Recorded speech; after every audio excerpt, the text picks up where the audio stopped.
বান্দার চেষ্টার দিকে তাকিয়ে আল্লাহ রাব্বুল আলামিন বান্দার এই রোজার ফজিলত দিয়ে থাকবেন। সকলে বলে আমিন। আল্লাহ রাব্বুল আলামিন পবিত্র কালামুল্লাহ শরীফের ভিতরে বলেন, সূরা মুহাম্মাদের 33 নম্বর আয়াতের ভিতরে বলেন, ইয়া আইয়ুহাল্লাযীনা আমানু আতিউল্লাহ ওয়া আতিউর রাসূল। আল্লাহ রাব্বুল আলামিন বলেন, হে মুমিন বান্দারা, আমি আল্লাহর আনুগত্য করো, আমি আল্লাহর হুকুম পালন করো। ওয়া আতিউর রাসূল, এবং তোমাদের রাসূলের অনুসরণ করো। ওয়ালা তুবদিলু আ'মালাকুম, এবং তোমাদের আমলগুলো তোমরা বরবাদ করো না। এই আয়াতের ভিতরে আল্লাহ রাব্বুল আলামিন বলেন যে তোমরা আল্লাহ তাআলার, আমি আল্লাহর আনুগত্য করো, তোমাদের রাসূলের অনুসরণ করো, অনুকরণ করো। ওয়ালা তুবদিলু আ'মালাকুম, তোমরা তোমাদের আমলকে ধ্বংস করো না। এই যে রমজান মাস আমরা আল্লাহ তাআলার গোলামি করলাম, রাসূলের তরিকা অনুযায়ী আমরা সেহরি খেলাম, ইফতার করলাম, রাসূলের তরিকা অনুযায়ী তারাবি করলাম, কোরআন তেলাওয়াত করলাম। এই যে আমাদের আমল নামায় যেই আমলগুলো জমা হয়েছে, আল্লাহ রাব্বুল আলামিন সেই আমলগুলোর দিকে তাকিয়ে বলেন, ওয়ালা তুবদিলু আ'মালাকুম, তোমরা আমলগুলো বরবাদ করো না, নষ্ট করো। আমল নষ্ট হয় যতগুলো কারণ আছে, তার মধ্য থেকে একটি কারণ হলো শিরিক করা। শিরিকের দ্বারা বান্দার আমল নামা থেকে আমলগুলো এমনভাবে মুছে যায়, এমনভাবে শেষ হয়ে যায়, মনে হয় এখানে কিছু ছিলই না। কোনো কিছু যদি কোনো স্থানে রাখা হয়, পরবর্তীতে সেখান থেকে যদি ওই জিনিসটা সরাইয়ে নেওয়া হয়, তার একটা নিদর্শন থাকে যে ওই জায়গায় কিছু ছিল। যদি কোনো জায়গায় কিছু নাই থাকে, তাহলে সেই জায়গাটা এবং যেই জায়গায় কিছু থাকে ওই জায়গাটা দুটোটা কি এক রকমের দেখা যায়? এক রকমের দেখা যায়। তো শিরিকের গুনাহ এত জঘন্য গুনাহ, এই শিরিক যদি পাওয়া যায় বান্দার জীবনে, তাহলে বান্দা যতগুলো আমল করেছে, যা আমল করেছে, তার আমল নামা থেকে একেবারে কোনো চিহ্ন ছাড়াই আমল নামাগুলো মুছে যায়, নেক আমলগুলো মুছে যায়। আল্লাহ রাব্বুল আলামিন আমাদেরকে এই শিরিকের গুনাহ থেকে হেফাজত করুক। সকলে বলি আমিন। আল্লাহ রাব্বুল আলামিন আমাদেরকে বললেন, তোমরা তোমাদের আমল নষ্ট করো না, আর আমল নষ্ট হয় শিরিকের দ্বারা। আমাদের রমজানের রোজাগুলো আল্লাহ রাব্বুল আলামিন কিঞ্চিত হলেও তো আমাদের আমল নামায় তার নেক আমল কিছু জমা হয়েছে, এর প্রমাণ যে রমজানের রোজাগুলো আমরা রাখতে পারছি, এটাই তার প্রমাণ।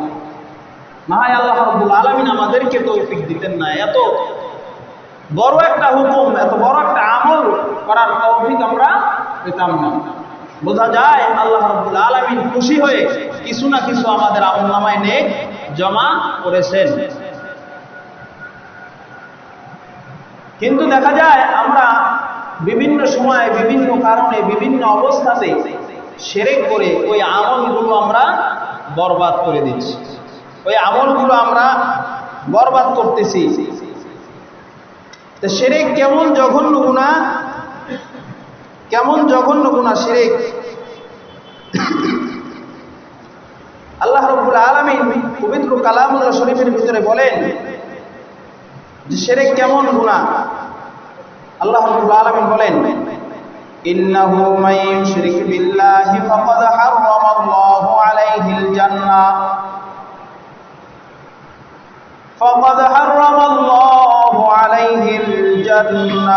ওয়া মাওয়াহুন নার। আল্লাহ রাব্বুল আলামিন বলেন শিরক এমন জঘন্য গুনাহ, কোন বান্দা যদি শিরিক করে, কোন বান্দার আমলের ভিতরে যদি শিরিক পাওয়া যায়, আল্লাহ রাব্বুল আলামিন বলেন শিরিককারীর জন্য জান্নাত হারাম হয়ে যায়। নাউজুবিল্লাহ বলেন। শিরিককারীর জন্য কি হয়ে যায়? জান্নাত হারাম হয়ে যায়। এটা একটা ভয়ানক গুনাহ না? এই শিরিককারীর জন্য জান্নাত হারাম হয়ে যায়। আর তার স্থান কোথায় হয়? ওয়া মাওয়াহুন নার, তার স্থান হয়ে যায় জাহান্নাম।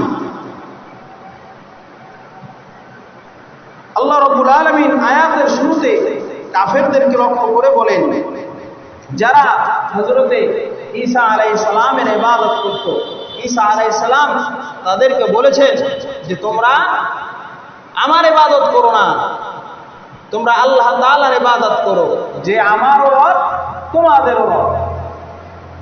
এর পরিপ্রেক্ষিতে আল্লাহ রাব্বুল আলামিন বলেন যে শিরকের গুনাহ যে করবে তার আমলনামা, তার স্থান হবে কোথায়? জাহান্নাম, তার জন্য জান্নাত হারাম হয়। এমন একটা শিরকের পরিবেশ আমাদের সামনে উপস্থিত হচ্ছে। শিরকের পরিবেশটা হলো এই যে আমাদের সামনে কালকে বাদে পরশু দিনই পহেলা বৈশাখ। পহেলা বৈশাখ কত আনন্দের সাথে আমরা ওই দিনটা উদযাপন করব, কিন্তু অথচ দেখা যায় কোন দিবস উদযাপন করা নাজায়েজ নয়, কিন্তু উদযাপনের পদ্ধতি নাজায়েজ। উদযাপনের পদ্ধতি নাজায়েজ হয়ে যায়, উদযাপনের পদ্ধতির কারণে উদযাপনটাও নাজায়েজ হয়ে যায়। এই পহেলা বৈশাখে এতগুলো শিরিক হয়, বেঈমান মুসলমানদেরকে বেঈমান বানিয়ে, তারপর মুশরিক বানিয়ে, তারপর তার আমলনামায় শিরক ঢুকায়া তার আমলনামাকে বরবাদ করে। যারা রোজা রেখেছি তাদের আমলনামা যদি এই পহেলা বৈশাখের ওই নোংরা সংস্কৃতি আমরা অনুসরণ করি, অনুকরণ করি, আমাদের আমলনামা থেকে বিন্দু পরিমাণ আমাদের আমলনামায় নেক আমল থাকবে, নেক আমল থাকবে না। কেমন দুই একটা শিরকের কথা শুনেন। পহেলা বৈশাখ শুরু হয় সকালবেলা, পহেলা বৈশাখ, বৈশাখের 1 তারিখে সূর্য ওঠার অপেক্ষা করে, সূর্যকে স্বাগতম জানায় গানের মাধ্যমে, কবিতার মাধ্যমে। কবিতাটা কে গেয়েছে, গানটা কে লিখেছে? রবীন্দ্রনাথ ঠাকুর। মুসলমান তাদেরকে অনুসরণ করে।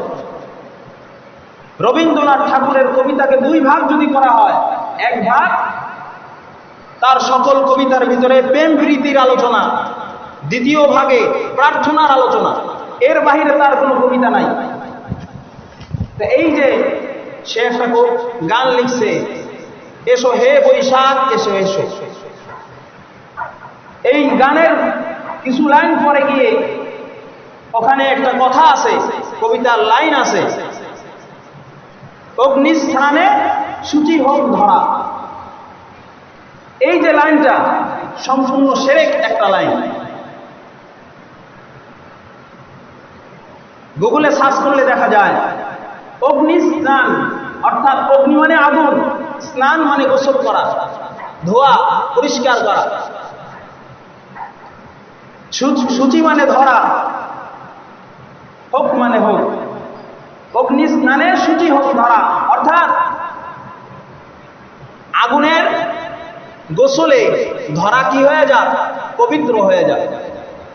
সূর্য তো আগুনের মতোই, সূর্যকে স্বাগতম জানায় আর বলতে থাকে, এই কবিতা গাইতে থাকে আর বলতে থাকে, কত বড় শিরক।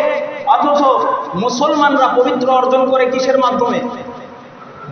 পানির মাধ্যমে, গোসলের মাধ্যমে, ওযুর মাধ্যমে, তওবা ইস্তেগফারের মাধ্যমে মুসলমান পবিত্রতা অর্জন করে। এই যে অগ্নি স্নানে সূচি হোক ধরা হিন্দুদের একটা প্রথা। আর এই রবীন্দ্রনাথ ঠাকুর সে হিন্দু ছিল না, সে ছিল প্রকৃতি পূজারী। তার যখন যেটা মনে হইতো সেটাকে পূজা করা শুরু করত। কখনো সূর্য, কখনো বাতাস, গাছপালা, নদী নালা, অনেক সময় নিজের মুখকেও পূজা করতো, যার কারণে মজবুর হয়েছে। তার এই গান দিয়ে মুসলমানরা কি শিখবে? শিরক। অথচ আল্লাহ রাব্বুল আলামিন বলেন, শিরকের গুনাহ যদি তোমাদের আমলনামায় থাকে, কোনো আমল থাকবে না, তোমাদের স্থান হয়ে যাবে জান্নাত তোমাদের জন্য হারাম, আর জাহান্নাম হয়ে যাবে তোমাদের ঠিকানা। এই একটা শিরক, জঘন্যতম শিরক।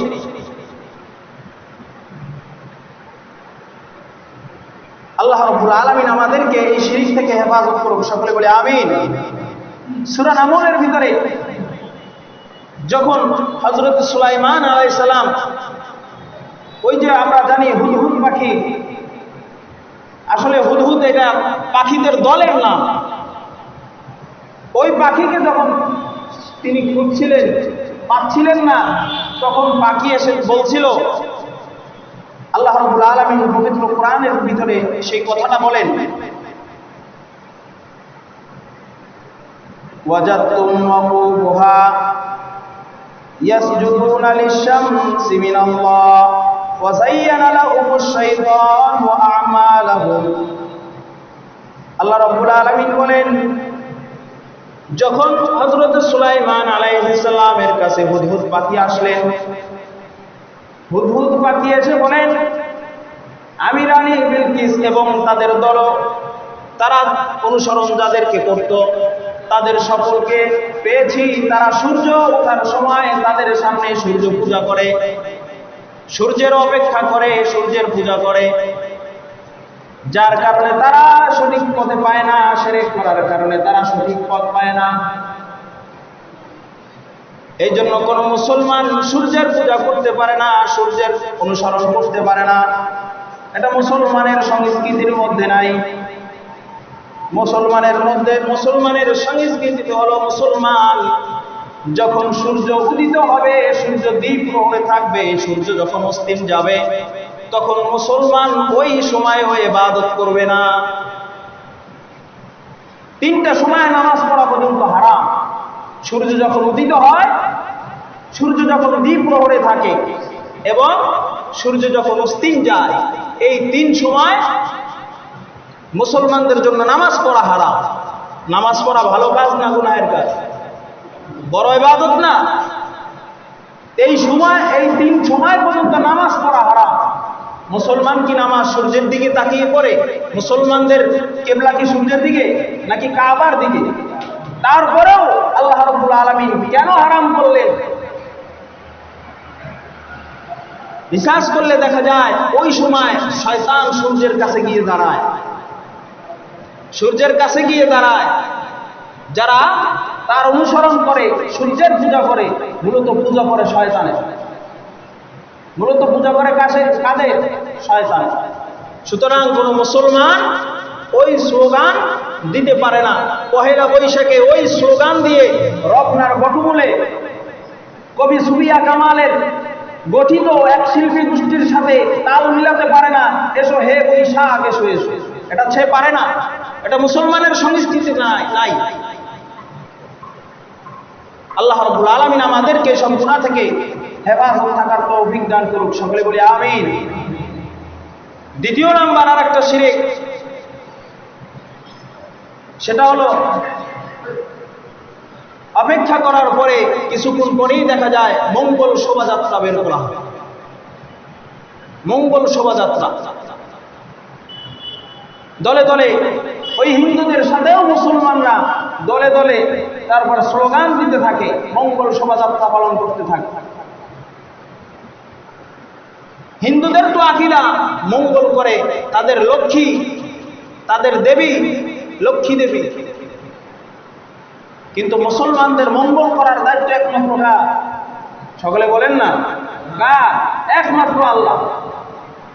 কিন্তু দেখা যায় মুসলমানের সন্তানরাও তাদের সাথে তাল মিলিয়ে আনন্দ উল্লাস করে, আর ওই শোভাযাত্রায় হিন্দুদের সাথে যুক্ত হয়ে যায়, শিরকের গুনাহ নিয়ে তারপর ঘরে ফিরে। এরপরে আর একটা শিরক দেখবেন, ওই র্যালিতে, ওই মঙ্গল শোভাযাত্রার সামনেই একটা পেশা থাকে, দুনিয়ায় এত কিছু থাকতে একটা পেশা সামনে নিয়ে আসে। কেন পেশা আনে? ইতিহাস সাক্ষ্য দেয়, ইতিহাসের ভিতরে পাওয়া যায় যে এই লক্ষ্মী, তারা তাদের যে দেবতার নাম লক্ষ্মী দেবী, তার বাহন ছিল পেঁচা। তার বাহন ছিল কি? পেঁচা। উদাহরণস্বরূপ মনে করেন আমাদের বরগুনাতে প্রধানমন্ত্রী আসবে,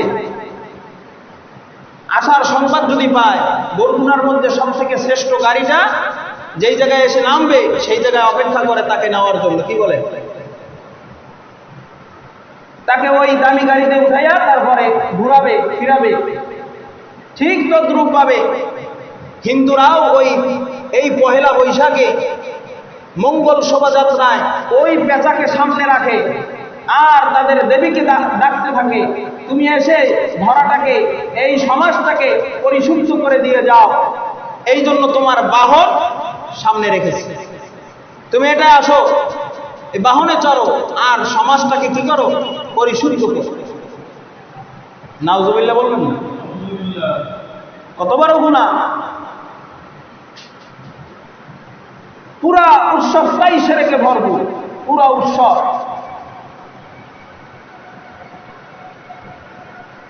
এরপরে দ্বিতীয় আর একটা গুনাহ, এখন মুসলমানের সন্তানরা বলবে, হয়তোবা যুবক ভাইয়েরা মনে মনে ধারণা করতে পারে যে আমরা তো এই আকীদা নিয়ে ওই জায়গায় যাই না, আমাদের মনের ভিতরে তো অন্য কল্পনা, অন্য জল্পনা। কি অন্য কল্পনা? যে আমরা তো যাই ওই যে সাজগুজ করে মেয়েরা আসে তাদেরকে দেখার জন্য, তাদেরকে দেখার জন্য আমরা তো যাই সেই নিয়তে। আর মুসলমান মেয়েরা কেন যায়? আমরা যাই নিজেদেরকে পেশ করতে, নিজেদেরকে দেখানোর জন্য। মুসলমান যুবকরা যায় দেখার জন্য, আর মুসলমানের মেয়েরা যায় নিজেদেরকে ফুটানোর জন্য, নিজেদেরকে দেখানোর জন্য। এই জন্য রাসূল আকরাম সাল্লাল্লাহু আলাইহি সাল্লাম দায়িত্ব দিয়ে বলেন, আল্লাহ রাসূল সাল্লাল্লাহু আলাইহি সাল্লাম বলেন, قال رسول الله صلى الله عليه وسلم كلكم راع وكلكم مسؤول عن رعيته। আল্লাহর হাবিব সাল্লাল্লাহু আলাইহি ওয়াসাল্লাম বলেন, প্রত্যেকটা ব্যক্তি দায়িত্বশীল। কিয়ামতের ময়দানে প্রত্যেকটা ব্যক্তিকেই তার দায়িত্ব সম্পর্কে জিজ্ঞাসিত করা হবে। প্রত্যেকটা ব্যক্তিকে কিয়ামতের ময়দানে তাকে জিজ্ঞাসা করা হবে। বাবা সন্তানের দায়িত্বশীল, বাবা সন্তানের দায়িত্বশীল, মসজিদের ইমাম মুসল্লিদের দায়িত্বশীল, সমাজের বড় বড় মাথাওয়ালারা সমাজের দায়িত্বশীল। কিয়ামতের ময়দানে আল্লাহ রাব্বুল আলামিন প্রত্যেকের দায়িত্ব সম্পর্কে জিজ্ঞাসা করবেন যে তোমার দায়িত্ব কতটুকু পালন করলা, তোমার সন্তান কোন দিকে গেল, পহেলা বৈশাখে মঙ্গল শোভাযাত্রায় যুক্ত হলো কি হলো না, তার হিসাব দাও, জবাবদিহি করো। আজকে ছেলে সন্তানকে স্বাগতম জানাও। আমরা আছি অনেকে স্কুলের স্যাররা, তারা ছাত্রদেরকে বাধ্য করা হয় র্যালিতে দেওয়ার জন্য, এই পহেলা বৈশাখে র্যালিতে বের করার জন্য। আমরাও কিন্তু শিরকের গুনার মতো জঘন্য গুনাহ আমাদের আমল নামায় নিচ্ছি, আমল নামায় নিচ্ছি শিরকের মতো জঘন্য গুনাহ। এই শিরকের গুনাহ দিয়ে জান্নাত পাওয়া যাবে না, জাহান্নামী হবে। সুতরাং সকল ধরনের শিরক থেকে আমাদেরকে বাঁচতে হবে, সকল ধরনের শিরক। আল্লাহর হাবিব সাল্লাল্লাহু আলাইহি সাল্লাম এক যুগের কথা বলেন যে ওই যুগটা কেমন হবে, আজকে তার বাস্তবতা আমাদের সামনে স্পষ্ট। আল্লাহর হাবিব সাল্লাল্লাহু আলাইহি সাল্লাম মুসলিম শরীফের এক হাদিসের ভিতরে বলেন, আন আবি হুরায়রা রাদিয়াল্লাহু তাআলা আনহু قال قال رسول الله صلى الله عليه وسلم بادروا بالأعمال فتنا كقطع الليل المظلم يصبح الرجل مؤمنا ويمسي كافرا ويمسي مؤمنا ويصبح كافرا يبيع دينه ইয়াবিনু দিয়াহু বিআরাদিম মিনাদ দুনিয়া। আল্লাহর হাবিব সাল্লাল্লাহু আলাইহি ওয়াসাল্লাম বলেন, এ সাহাবায়ে কেরাম ভালো করে শুনে নাও, এমন একটা জমানা আসবে, এমন একটা জমানা আসবে, তোমরা ওই জমানায় যখন থাকবা, ওই জমানার মুসলমানদেরকে লক্ষ্য করে আল্লাহর হাবিব বলেন, বাদিরু বিল আমাল, তোমরা আমলের দিকে অগ্রসর হও, আমলের দিকে প্রতিযোগিতা করো। কেন আমলের দিকে প্রতিযোগিতা করবা? ফিতানান কাকিতাইল লাইলিল মুযলিম, ওই জমানায় ফিতনাগুলো অন্ধকারের মতো এত বিস্তার লাভ করবে, ওই অন্ধকারের মতো ফিতনাগুলো বিস্তার করার আগেই বাদিরু বিল আমাল, তোমরা আমলের দিকে ধাবিত হও, আমলের দিকে তোমরা দৌড়িয়ে যাও। কেমন জমানা? ইউসবিহুর রাজুলু মুমিনান, যেই জমানায় সকালে কোনো ব্যক্তি মুমিন হলে, ওয়ায়ুমসি কাফিরান, বিকালে কাফের হয়ে যাবে। সকালে মুমিন হবে আর বিকালে কাফের হয়ে যাবে। এরপরে বলেন ওয়ায়ুমসি মুমিনান ওয়ায়ুসবিহু কাফিরান, আবার দেখা যায় বিকালে মুমিন হবে আবার সকালবেলা কাফের হয়ে যাবে। দেখেন তো বাস্তবে একটু মিলে যায়। ফজরের নামাজ জামাতের সাথে আদায় করলাম, আর ওই পহেলা বৈশাখে ওই যে হিন্দুয়ানি কালচার আমাদের ভিতরে থাকার কারণে ভ্যাটটা নিয়ে আসতে চলে গেলাম ইলিশ মাছ কিনতে। কি মাছ কিনতে? ইলিশ মাছ। কেন? এই দিনে যদি ইলিশ মাছ যদি একটু খেতে পারি, সারা বছর দেখা যায় আমাদের দিনটা ভালো যাবে, সারা বছর আমরা ভালো খেতে পারবো, ভালো থাকতে পারবো। এই ধারণা আমাদের অনেকের ভিতরেই আছে, স্বীকার করেন আর না করেন, অনেকের ভিতরে এই ধারণা আছে। যদি এই দিনটা একটু ভালো খাই, যদি ইলিশ মাছ দিয়ে পান্তা ভাত খেতে পারি, তাহলে খুব ভালো হবে। এই জন্যই তো দেখা যায় ইলিশ মাছের কেজি থাকে 500 টাকা 600 টাকা, ওই ইলিশ মাছ পহেলা বৈশাখের জন্য 2000-3000 টাকা কেজি হয়ে যায়। শুধু কেজি না, পিসের দাম হয়ে যায়। আল্লাহর হাবিব বলেন, সকালে মুমিন হবে বিকালে কাফের হয়ে যাবে, আবার বিকালে মুমিন হবে সকালে আবার কাফের হয়ে যাবে। এরপরে হাদিসের শেষাংশে বলেন, ইয়াবিউ দীনাহু বিআরাদিম মিনাদ দুনিয়া, দুনিয়ার সামান্য অল্প স্বল্প সম্মান এবং অল্প স্বল্প টাকার বিনিময়ে তাদের ঈমানকে বিক্রি করে দিবে। সামান্য অর্থের জন্য, সামান্য সম্মানের জন্য তার নিজের ঈমানকে বিক্রি করে দিবে। আজকে আমাদের ঈমান হয়ে গেছে এক কাপ চা, একটা সিগারেট, এমন হয়ে গেছে নিজের ঈমান বিক্রি করতে দ্বিধাবোধ করি না। আল্লাহ রাব্বুল আলামিন আমাদেরকে এই যে পহেলা বৈশাখের নোংরা সংস্কৃতি, এই অপসংস্কৃতি থেকে আল্লাহ রাব্বুল আলামিন আমাদের সকলকে হেফাজত করুক। সকলে বলি আমিন। আরো জোরে বলেন আমিন। কারণ আমরা রমজান মাসে ইবাদত করার মাধ্যমে আমাদের আমলনামায় যে নেক আমরা জমা করেছি, ওই নেক আমরা কি করতে চাই না? বরবাদ করতে চাই না। কারণ শয়তান আমাদের চায় সদা সর্বদা আমাদের গুনার মধ্যে লিপ্ত রাখতে চায় শয়তান। এই জন্য শয়তান আমাদের এমন ভাবে ধোঁকা দেয় যে শয়তানকে আমরা দেখি না, এমন অপকৌশলে শয়তান আমাদেরকে ধোঁকা দেয় যে আমরা বুঝতেও পারি না। যদি কোনো বান্দাকে বলা হয়, এই শয়তান যদি প্রকাশ্যভাবে বলে শিরিক করো, মুসলমানকে মুসলমান করবে? মুসলমান শিরিক করবে না, কিন্তু ওই যে সাইনবোর্ডটা পাল্টাইয়া তারপর মুসলমানদের অন্তরের ভিতরে এমন ভাবে শিরকটারে উন্মোচন করেছে, সাইনবোর্ড পরিবর্তন করে, যার কারণে মুসলমান আজকে শিরিক করতেছে কিন্তু শিরিকের খবর নাই। আল্লাহ রাব্বুল আলামিন পবিত্র কালামুল্লাহ শরীফের মধ্যে এই কথাটাই জানাই দেয়, ইন্নাহু ইয়ারাকুম হুয়া ক্বাবিলুহু মিন হাইসু লা তারাউনাহু, শয়তান এবং তার দরবাল এমন ভাবে তোমাদেরকে দেখে, এমন ভাবে তোমাদেরকে ধোঁকা দেয় যে তোমরা তাদেরকে দেখতে পাও না। মানুষদের কেমন বোঝায় বছরে একটা দিন একটা দিন উৎসব করলে কি বা হবে, কি বা হবে, এতে গুনাহ কিসের? কিন্তু মুসলমান শিক্ষিত সমাজ তারা ভাবে না যে কোনো একটা হিন্দুদের সংস্কৃতির ভিতরে কোনো মুসলমানের কল্যাণ থাকতে পারে না। ওই মুসলমানের তো কিছুদিন আগে, কিছুদিন গতকালকেই তো মুসলমানের স্লোগান ছিল আল্লাহু আকবার, আল্লাহু আকবার, লা ইলাহা ইল্লাল্লাহু, আল্লাহু আকবার, আল্লাহু আকবার, আল্লাহু আকবার ওয়ালিল্লাহিল হামদ। এই স্লোগানের সাথে তো কোনো হিন্দু স্লোগান দেয় নাই। এই স্লোগানের সাথে কোনো হিন্দু স্লোগান দিছে? ঈদগাহে আসছে? তবে কেন মুসলমানের সন্তান হয়ে হিন্দুদের সংস্কৃতিতে তারা মুসলমানের সন্তানরা কেন লাফাবে? কেন তাদের সংস্কৃতি মুসলমানের সন্তানরা পালন করবে? এটা তাদের ব্যাপার।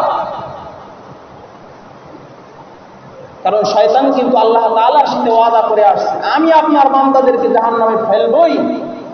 আল্লাহ রাব্বুল আলামিন বলেন, সহজ করে দিয়েছেন, যে ধোঁকা দিতে যাবি আমার বান্দাকে দিয়ে, হেবা আমার বান্দাকে ধোঁকা দিয়ে জাহান্নামে ফেলাবি। আমার বান্দারা যদি একটু টের পেয়ে আমি আল্লাহকে একবার বলে আল্লাহ বলে স্বীকার করে, আমি রবকে রব বলে স্বীকার করে, আমি বান্দাকে আবার আমার কোলে নিয়ে আসবো। সুবহানাল্লাহ। এজন্য হুঁশের সাথে হুঁশ নিয়ে কাজ করতে হবে। জোশের সাথে সমাজ যেদিকে গেল